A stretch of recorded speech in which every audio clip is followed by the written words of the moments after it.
অরণ্য গভীর বলে সরলতা বুনেছি তোমার শাখায়, যতটা দূরত্বে গেলে তোমার অরুণ মুখ ভুলে থাকা যায়। খুব সহজ ভোরবেলাগুলি, শিশুটির গালে তুলতুল, বাগানের এক কোণে আমিও ছিলাম অনাদৃত ফুল।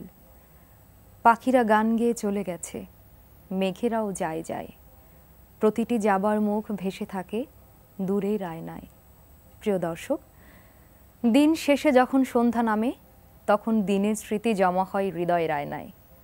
জমানো সেই সব মধুর স্মৃতি আর মধুর ভুল নিয়ে আমাদের নিয়মিত এই আয়োজনে আপনাদের সবাইকে আমন্ত্রণ জানাচ্ছি। আমি লোপা মমতাজ। ৩৩ বছর ধরে উন্মাদ যাত্রা, সেই যাত্রায় সৃষ্টি হয়েছে অনেক, সমাজে তার প্রভাবও কম নয়। উন্মাদ সম্পাদনা আর রম্যলেখার মাঝে তার নিবিড় ইচ্ছেরা ভর করতে চেয়েছিল কবিতার পংক্তিতে, সেখানেও রয়েছে তার স্পষ্ট ছাপ। কিন্তু কবিতায় যদি তাকে পেতাম, হারাতাম হয়তোবা তারও বেশি। এ জীবনে কত শত ভুল করেছেন আপনি? আমি তো আসলে ভুল এখনো করতেছি, প্রচুর ভুল করতেছি, সবসময় প্রতিবারই ভুল হচ্ছে। দু একটা ভুলের কথা শুনবো। এখন তো এই মুহূর্তে ভুল হয়তো মনে পড়তেছে না। ওই যে আমার মনে হচ্ছে আমার প্রফেশনটাই ভুল, আমি এই প্রফেশনে আসা উচিত হয়নি আমার। আপনার এই জনপ্রিয় উন্মাদ পড়ে কি সারা দেশে উন্মাদের সংখ্যা বাড়ছে? না, অ্যাকচুয়ালি উন্মাদের সংখ্যা বাড়ছে না, ফিক্সড আছে, মানে একটা গ্রুপ সবসময় উন্মাদ হয় আর কি। আপনার সংখ্যার মধ্যে যে সমস্ত ব্যঙ্গ বা তীব্র রসবোধ আমরা দেখি কার্টুনের মধ্যে, কিন্তু আপনি ব্যক্তি চরিত্রে ঠিক উল্টো মনে হয় দেখলে। তো দেখলে কি আমার খুব সিরিয়াস মনে হচ্ছে? খুব সিরিয়াস না মনে হলো যে এই যে কথায় কথায় একটু খোঁচা দেয়া কার্টুনের মধ্যে, সেটা কিন্তু আপনার কথার মধ্যে সে বহিঃপ্রকাশটা নেই না। না, এটা যেহেতু এখন ক্যামেরার সামনে একটু ভদ্র থাকার চেষ্টা করতেছি আর কি। নর্মালি আমি অত না, আমি পার্সোনালি আমি একটু খোঁচাখুচি করি আর কি। তো এই যে খোঁচাখুচি করা মানুষটার ছোটবেলা কেমন ছিল, কোথায় কেটেছে? ছোটবেলা আসলে আমাদের ছোটকাল আমরা ভাগ্যবানই বলবো, কারণ আমার বাবা তো বদলির চাকরি ছিল। আমি তো প্রায় 8টা স্কুলে পড়েছি, এক এক সময় এক এক জায়গায় আমরা গিয়েছি, কাজে শৈশবটা আমাদের খুব সুন্দর কেটেছে। অবশ্যই অন্য অনেক বাচ্চার থেকে, ইভেন এখনকার বাচ্চার থেকে অনেক ভালো কেটেছে আমাদের শৈশব। এখনকার বাচ্চারা যেমন ধরেন তারা তো একটা ফ্ল্যাটে থাকে, কম্পিউটারের বাইরে তারা যেতে পারে না, তারা তো অ্যাকচুয়ালি দিগন্ত রেখায় খুঁজে পায় না ঢাকা শহরে যারা থাকে। কিন্তু আমরা তো ধরেন একটা বিশাল মাঠে খেলাধুলা করতাম, স্কুলের মাঠও বড় ছিল, বাসার সামনের মাঠও বড় ছিল, আমাদের তো সব কিছু খোলামেলা একটা ব্যাপার ছিল। এই জিনিসটা তো এখন নেই। এই জীবনে কি হতে চেয়েছিলেন? একদম ছোটবেলায় তো আমি হতে চেয়েছিলাম, আমার বাসার সামনে দিয়ে যেত কি বলে এটা, ফায়ার ব্রিগেডের গাড়ি যেত, ঘন্টা বাজাতে বেরোতো। তো আমার তখন স্বপ্ন ছিল একটাই, যে বড় হলে ফায়ার ব্রিগেডের গাড়ি চালাবো আর কি। তারপরে বড় হয়ে আমি কবি হতে চেয়েছি, কবি হওয়ার খুব ইচ্ছা ছিল। আমাদের একটা পত্রিকা করতাম আমরা, প্রমিথিউসের স্বপ্ন নামে আমরা একটা কবিতা বের করতাম, কবিতার পত্রিকা বের করতাম। তো আমার খুবই পার্সোনালি, মানে আমি এবং আমার এক কবি বন্ধু ছিল, সে এখন অস্ট্রেলিয়ায়। আমাদের ইচ্ছা ছিল আমরা দুজনই কবি হবো আর কি, তো হতে পারেনি আর কি, কার্টুনিস্ট হয়েছি আর কি। আপনাদের পরিবারের মধ্যে বেশ সবাই প্রতিভাধর, তো সেক্ষেত্রে কখনো প্রতিভায় ঠোকাঠুকি হয় না? ব্যাপারটা আসলে এরকম না, ব্যাপারটা আসলে প্রতিভাবান, ব্যাপারটা আসলে এটা আমার মনে হয় চর্চার ব্যাপার। আগে প্রতিভাবানরা জন্মাইতো, আগে মানে বহু আগে বড় বড় প্রতিভাবানরা জন্মাইছে। এখন প্রতিভাটা আমার মনে হয় এটা চর্চার মতো একটা ব্যাপার, চর্চা করলেই প্রতিভাবান হওয়া যায়। আপনি যদি একটা স্প্যানিশ গিটার বাজান 3 মাসের একটা কোর্স নিয়ে আপনি ভালো শিখতে পারলে, ওইটাও একটা প্রতিভা, তাই না? ইভেন কার্টুন আঁকাটাও প্র্যাকটিসটাই একটা প্রতিভা। 3 ভাই তো আমরা একটু লেখালেখি করি, 3 ভাই 3 জায়গায় থাকি, তাদের প্রত্যেকের ফিল্ড আলাদা, কাজে ওই বিষয়টা হয় না আর কি কখনো। হয়তো আমরা যখন কোনো পারিবারিক অনুষ্ঠানে আসলে কোনো একটা বই নিয়ে আলোচনা হয়। আগে মতো এখন আপনার ঠিক সেরকমভাবে লেখা আমরা পড়ছি না। না, অ্যাকচুয়ালি আমি হঠাৎ করে একটা ডিসিশন নিলাম যে আমি তো আসলে বেসিক্যালি কার্টুন আঁকি, কার্টুনটাই আমার ধরে রাখা উচিত। আমি ভাবছি যে আমাদের দেশে একটা জিনিস নাই, কার্টুন আছে কিন্তু কমিক্স নাই। তো আমি এখন ভাবছি যে আমি কমিক্স আঁকবো, কারণ আমাদের দেশে কিন্তু এখন বিদেশি কমিক্স প্রচুর আসতেছে, সবাই কিনতেছে, কিন্তু বাংলা কমিক্সের একটা ব্যাপার থাকার দরকার। তো আমি বাংলা কমিক্স নিয়ে এখন একটু বেশি কাজ করতেছি। ইভেন শুধু আমি একা না, আমার সঙ্গে যারা কাজ করে তাদেরকেও আমি উৎসাহিত করছি যে এখন থেকে কমিক্স বেশি আঁকতে হবে, বাংলা কমিক্স। উন্মাদের নামের প্রসঙ্গে চলে আসি। সারা দেশে এত চমৎকার বা একটু ভিন্নধর্মী অনেক নামের মধ্য থেকে কেন এই উন্মাদ নামটাকে বেছে নিলেন? এটা আসলে কি যে উন্মাদনা আর কি, এটা ধরেন এক ধরনের, অ্যাকচুয়ালি বেসিক কারণটা তো আপনার হচ্ছে যে ছোটোবেলায় তো আমরা তখন ইন্টারমিডিয়েট পড়তাম, তো তখন ওই যে আমেরিকান ম্যাগাজিন একটা আছে ম্যাড, ওইটাকেই আমরা হয়তো বাংলা করেছি। কিন্তু এখন আমরা যদি বড় হতাম, বড়োবেলায় যদি একটা নাম নিতাম তাহলে হয়তো এই নামটা নিতাম না। তখন ছোটোবেলায় আমাদেরকে ওই ম্যাগাজিনটা প্রভাবিত করেছে, যে কারণে ওই নামটা আমরা নিয়েছি। আপনার কর্মজীবনের দু একটা ভুলের কথা শুনতে চাই, যেটা মনে হয়েছে যে হয়তো মধুর হয়ে গিয়েছে, অথবা কখনো মনে হয়েছে এই ভুলটা না করলেও পারতাম। না, কর্মজীবনের মাঝখানে আমরা একটা মানে কিছু ওই ধরনের একটু নাটক বানানোর চেষ্টা করেছিলাম, এগুলি হচ্ছে প্রচার হয়েছে। তো আমার মনে হচ্ছে ওটা ভুল আর কি, ওটা আমার লাইন না। আপনার যে কবি হওয়ার ইচ্ছে ছিল, নিশ্চয়ই দু একবার কবিতা লেখার চেষ্টাও করেছেন। হ্যাঁ অবশ্যই, কবিতা তো লিখতামই, তখন ছদ্মনামে লিখতাম আর কি। আমার একটা ছদ্মনামও ছিল, ওটা ছিল ইবনে ফয়েজ, ওই ছদ্মনামে লিখতাম। এখনও কিন্তু আমার সেই আফসোসটা এখনও আছে। আমি যখন মাঝে মাঝে ওই কবিতা পড়ি না, তখন আমার এখনও খারাপ লাগে যে কবিতা ব্যাপারটা আসলে খুবই একটা ডিফারেন্ট একটা জায়গা। আর আমরা যে কার্টুনটা কি, কার্টুনের একটা ট্র্যাজেডি আছে, কার্টুনটা খুবই ক্ষণস্থায়ী। আজকের কার্টুন, আজকের পলিটিক্যাল কার্টুন, কালকে এটা কোনো দামি নেই। আপনি ওয়ার্ল্ডে দেখবেন বিখ্যাত সব পেন্টিং আছে, বিখ্যাত সব ভাস্কর্য আছে, কিন্তু বিখ্যাত কোনো কার্টুনের নাম শুনছেন? কার্টুনটা আসলে খুবই একটা মানে ক্ষণস্থায়ী, খুবই ক্ষণস্থায়ী একটা জিনিস। অনুপ্রাণিত হচ্ছেন কাদের দ্বারা? অ্যাকচুয়ালি আমি কার্টুন আঁকা শুরু করছি, আমার মেজো ভাই মোহাম্মদ জাফর ইকবাল, সে কিন্তু কার্টুন আঁকতো এক সময়। ওই 72-তে সে কার্টুন আঁকতো। গণকণ্ঠ নামে একটা পত্রিকা বেরোতো, জাসদের একটা পত্রিকা ছিল, ওইখানে সে কার্টুন আঁকতো। আমার তাকে খুব বিপদে পড়তে হয়েছে, সে কার্টুন আঁকতো, ইভেন সে কমিক্সও আঁকতো। তো মেইনলি আমি কার্টুনের বিষয়টা আমি তাকে দেখেই অনুপ্রাণিত হয়েছি। 71-এর প্রসঙ্গ যেহেতু চলেই এলো, সে সময়টার কথা নিশ্চয়ই মনে আছে, দু একটা স্মৃতির কথা যদি বলেন। 71-এ তো আমাদের আসলে খুবই টাফ টাইম গিয়েছে আর কি। আমার বাবাকে তো পাকিস্তান আর্মিরা গুলি করে মেরেছে 5ই মেতে। তখন আমরা একটা বাড়িতে পলাতক ছিলাম বলা যায়। তো ওই যখন জানতে পারলো যে আমার বাবাকে মেরে ফেলা হয়েছে, বাবার নামে হুলিয়াও ছিল, আমাদের বাড়ি লুট হয়ে গেল, তখন ওই বাড়িওয়ালা আমাদেরকে বের করে দিয়েছিল আর কি। তো সেই সময় যে আমরা একটা নৌকায় করে পুরো ফ্যামিলি যাচ্ছিলাম আর কি অনিশ্চিতের পথে। তো এটা খুব এখন মাঝে মাঝে মনে হলো অবাক লাগে আর কি, যে আমরা একটা আনসার্টেন জায়গায় যাচ্ছি। এটা নিয়ে অবশ্যই আমি একটা পত্রিকায় লিখতেছিও, লেখার চেষ্টা করতেছি। আমার সেই সময় একটা ডায়েরি ছিল, আমি ডায়েরি লিখতাম, পুরো অবশ্যই ডায়েরিটা হারায় গেছে। আপনার একটি বই বের হয়েছে এবং তার অনেকগুলো সংস্করণ বের হয়েছে, কি নিয়েছিল? না অ্যাকচুয়ালি না, আমার আসলে আমি তো মাঝে মাঝে একটু লেখালেখি করি, রম্য লিখি মেনলি, প্লাস আর একটা বই আপনি যেটার কথা বলছেন খুব সম্ভবত সেটা শেরের গ্রন্থ আর কি, শের গ্রন্থ। তারপরে আমি গালিবের খুব ভক্ত ছিলাম, গালিবের শের পড়তাম আর কি, গালিব দৌড় এদের শের আমি পড়তাম, খুব 2-3 লাইনে সুন্দর সুন্দর কথা। তো আমি একবার চেষ্টা করলাম যে নিজে লেখার চেষ্টা করি, তো এরকম কিছু কিছু শের আমি লিখলাম আর কি। তো ওটা নিয়ে একটা বই বের হয়েছিল, তো ওইটার বেশ অনেকগুলি সংস্করণ হয়েছে। তো আমি একটু আশ্চর্য হয়েছি যে মানুষ তো শের মানে মৌলিক বাংলা শের যে পছন্দ করে, এটা আমার কাছে খুব ভালো লাগছে আর কি। নিজের আঁকা চরিত্রগুলোর মধ্যে কোন চরিত্রগুলো নিজের কাছেই দাগ কেটে যায়? অ্যাকচুয়ালি ধরেন সবারই তো একটা নিজস্ব চরিত্র থাকে। আমার উন্মাদের যে সমস্ত কার্টুনগুলি আমি আঁকি, ওইগুলি সব ফিচার কার্টুন, তো ওখানে কোনো আলাদা করে কোনো চরিত্র দাঁড়ায়নি। তো আমি কিন্তু কমিক্স আঁকি, কমিক্সে আমার কিছু চরিত্র আছে, ওখানে একটা ক্যারেক্টার আছে বিল্টু, সে একটা বড় ছেলে আর কি, সব মানে ইন্টারেস্টিং সব অ্যাডভেঞ্চারে যায়, আমার সবসময় ফেল করে আর কি। তো এই ক্যারেক্টারটা আমার পার্সোনাল নিজের খুব পছন্দ আর কি। তরুণ যে সমস্ত ছেলে মেয়ে এখন কার্টুনের দিকে ঝুঁকছে, তাদের ক্ষেত্রে আপনার কি বলার? অ্যাকচুয়ালি একটা জিনিসকে যে আমার কাছে কিন্তু অনেক আগে মানে বহু বছর তো হলো অনেকেই আমার কাছে আসে কার্টুন শিখতে চায়। তো আমরা মাঝখানে আমাদের অফিসে কিছু কিছু ছেলেকে যারা চেষ্টা করছি যে ঠিক আছে তুমি আগ্রহী, তুমি আসো, তোমাকে আমরা কিছু টেকনিক দেখাই। পরে আমরা এটাকে প্রফেশনাল নিলাম, আমরা প্রায় 6টা ব্যাচ করে, আমাদের ধানমন্ডির একটা অফিস আছে, ওখানে আমরা কোর্সের মতো করালাম আর কি। এখন আর করাই না অবশ্য। এখনকার ছেলেরা কার্টুনের প্রতি আগ্রহ অনেকগুলি কারণ আছে। একটা কারণ হচ্ছে এটা কিন্তু একটা পেশা, ভালো একটা পেশা হয়ে গেছে।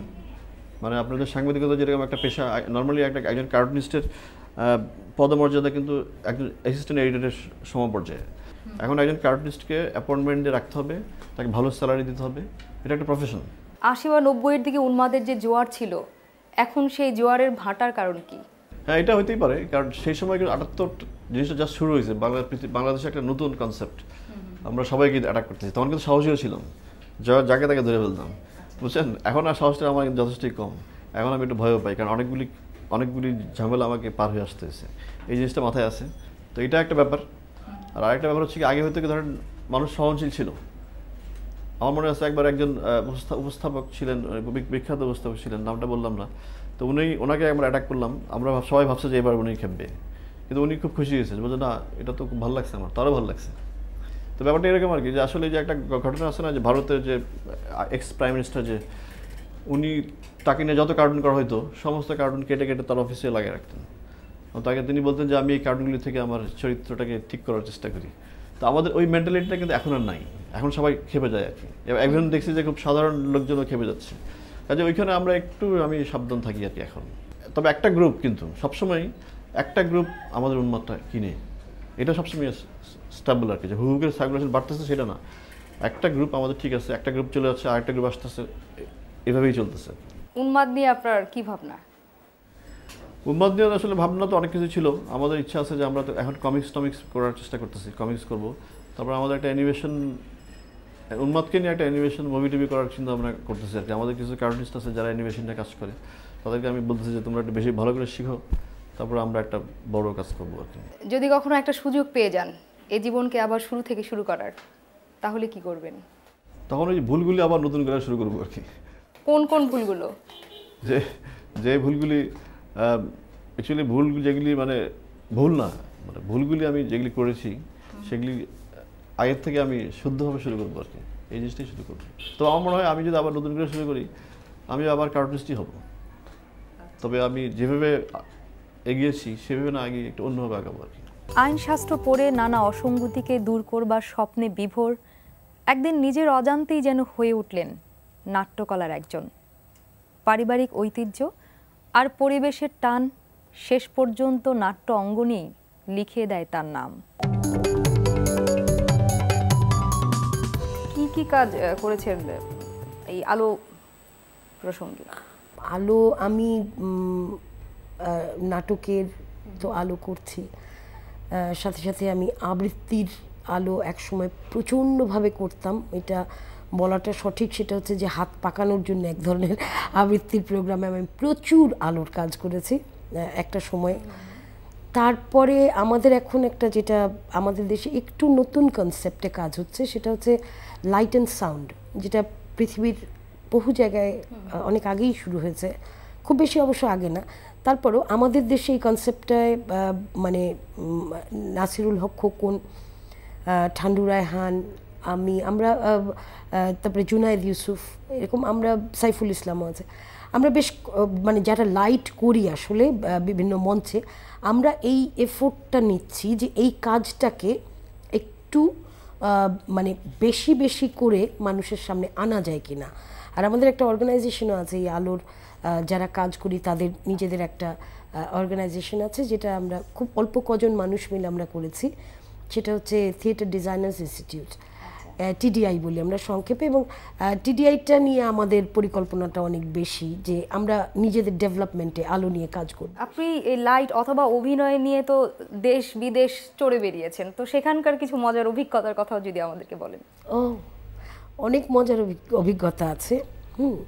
সবচেয়ে অদ্ভুত একটা অভিজ্ঞতা সেটা হলো যে আমি কানাডা একটা ফেস্টিভ্যাল আমাকে নিয়ে যাওয়া হয়েছিল, ওখানে প্রায় 16 দিনে আমি প্রায় 34টার মতো নাটক দেখতে পেরেছি।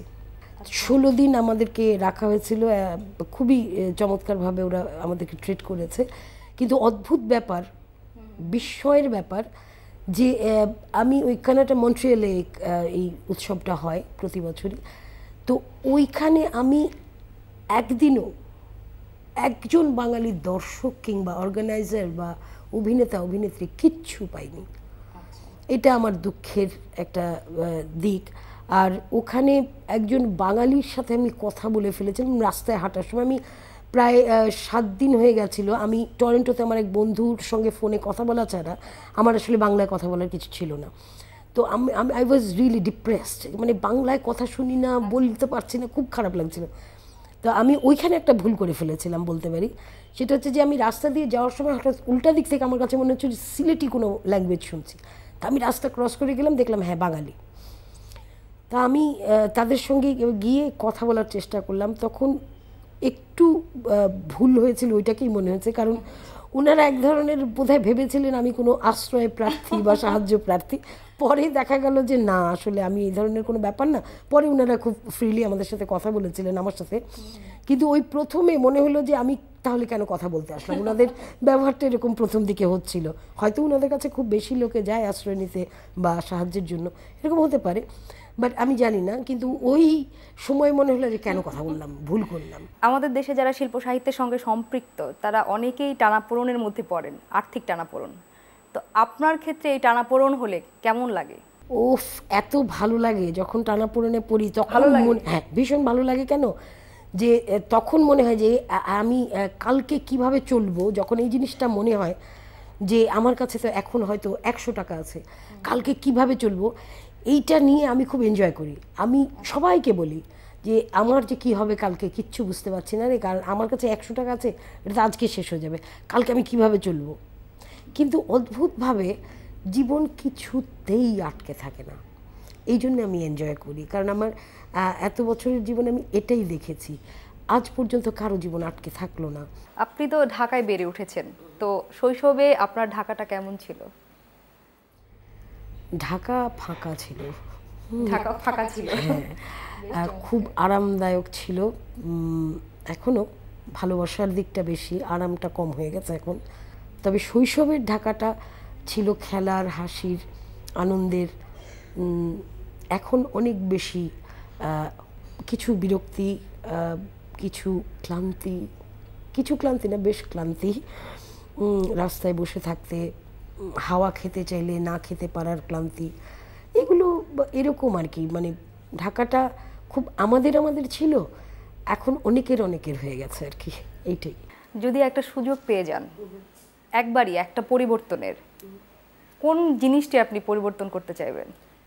একটাই, সেটা হচ্ছে আমার জন্ম বলতে পরিস্থিতি, পরিবেশ কোনোটাই আমি পরিবর্তন করতে চাই না। আমি এই থাকতে চাই, একটা পরিবর্তন করতে চাই, সেটা হচ্ছে যে এমন সময়ে জন্ম যদি আমার হতো যে আমি মানে 71-এর মুক্তিযুদ্ধে অংশগ্রহণ করতে পারতাম সরাসরি, এটাই আমার একমাত্র স্বাদ, আর কিছু নেই। 60-এর দশকে আপনার জন্ম, অর্থাৎ মুক্তিযুদ্ধ হচ্ছে আপনার শৈশব, সে সময়টার কথা কি কিছু মনে পড়ছে? যে 1971-এ যখন আমরা তখন ঢাকা থেকে আমরা মার্চের মাঝামাঝি চলে গেছিলাম আমাদের গ্রামে, মানে হ্যাঁ, মফস্বল শহরে। সেখান থেকে আমরা গ্রামে চলে যাই একেবারে যুদ্ধ শুরু হওয়ার পরে। এবং ওখান থেকে ওখানেও যখন আমার বাবা মুক্তিযোদ্ধা হওয়ার কারণে তাকে খোঁজ করা হচ্ছিল, মেরে ফেলা হবে এটা সেটা, তারপরে তার ফ্যামিলিকে খোঁজা হচ্ছিল। তো তখন আমাদেরকে ওখান থেকেও সরিয়ে দেওয়া হয় বর্ডার পার হয়ে যাওয়ার জন্য। তখন 3টা ভাই বোন, আম্মা মানে গরু গাড়িতে বসা, উকি ঝুঁকি দিচ্ছে, সেই ভয়ের চোখটা। কিন্তু আমরা 3টা ভাই বোন তখন খুব একটা ছোট, মানে বড় তো হইনি, মোটামুটি একটা অল্প বয়সী তখন ছিল। এবং আমরা কাইন্ড অফ মানে আম্মা গরু গাড়িতে যাচ্ছে, আমরা কখনো নিচে নেমে লাফাতে দৌড়াতে পাশ দিয়ে যাচ্ছি, মানুষ কাঁদছে পাশ দিয়ে যেতে যেতে, সেটা দেখছি। তারপরে আমরা দেওয়ানগঞ্জে গিয়েছিলাম ইন্ডিয়া বর্ডার পার হয়ে, সেখানে একটা মাচার ঘরে থাকতাম। তবে অদ্ভুত একটা ব্যাপার, 16ই ডিসেম্বর আমি দেওয়ানগঞ্জটা ছিল পাশেই, মানে আমরা এই যেখানে একটা ঘর করেছিলাম সেটার পাশেই একটা ছিল, হাটের মতো, বাজারের মতো বসতো। তা আমি ওখানে গিয়েছিলাম, আমার মনে আছে ভারতীয় পয়সা তখন 5 পয়সায় একটা ছোট কমলা পাওয়া যেত, আর 10 পয়সায় একটা বড় কমলা পাওয়া যেত। তো আমাকে 5 পয়সা আম্মা দিয়েছিল, আমি সেই 5 পয়সা নিয়ে নাচতে গিয়েছিলাম, আমি এই কমলা লেবু কিনবো একটা। আমি যখন গেছি কিনে আমি কমলা লেবুটা হাতে নিয়ে ফিরে আসছি, হঠাৎ করে ওই বীরেন কাকার ছিল ওই চালের দোকানটা, ওখানে ওনার খবর শুনছিলেন। তো চিৎকার করছে, নিশাত এদিকে এসো। তা আমি দৌড়ে গেছি, বলে তাড়াতাড়ি যাও, তোমার মাকে গিয়ে বলো তোমাদের দেশ স্বাধীন হয়েছে। এবং আমি জানি না স্বাধীনতা কী জিনিস, আমি কিছুই বলতে পারবো না তখন। আমি বাড়িতে এসে মাচার উপর উঠে আমি চিৎকার করছি, আমরা স্বাধীন হয়েছে, এবং আমি নাচছি। আম্মা এসে হাসছে, সবাই চিৎকার করছে, চারপাশের থেকে লোক চলে এসছে, সবাই যারা ইন্ডিয়ানস ছিল বা একটু দূরে একটা রিফিউজি ক্যাম্প ছিল তারাও চিৎকার করছে, রং খেলা শুরু হলো, সে মানে মহোৎসব। এই যে এত ভালো লাগার অনুভূতি, স্বপ্ন নিয়ে আপনি পথ চলছেন, যখন খারাপ লাগা মনের মধ্যে তৈরি হয় তখন কোথায় আশ্রয় নেন? নিজের কাছে। আমার চেয়ে বড় শক্তি আমাকে কেউ দিতে পারে না। যত মধুর ভুলগুলি নিয়ে আবারও দেখা হবে আগামী অনুষ্ঠানে। ভালো থাকুন, সুন্দর থাকুন।